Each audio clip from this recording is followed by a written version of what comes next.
Hello, in this video I'm going to show you how to fix the problem when you have internet connection but you cannot browse Google Chrome or Google Play Store on your Oppo Reno 7. So right here I just opened Google Chrome and as you can see we can't reach the website.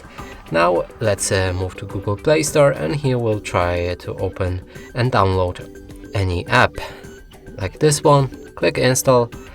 And there's the pending state, and here it will be forever, so we'll never be able to download this app unless we fix that. We can even wait about 20 seconds for that.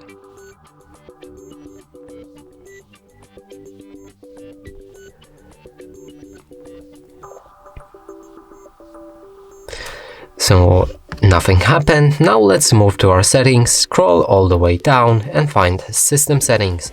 Here go for the date and time and set time automatically. Now if we go back to Google Chrome, reload the page, it works without any problem, and the same as with Google Play Store. Now we can open and install this app. And that's it for this video. Hope you like it. Please consider subscribing to our channel, leave a like and a comment below.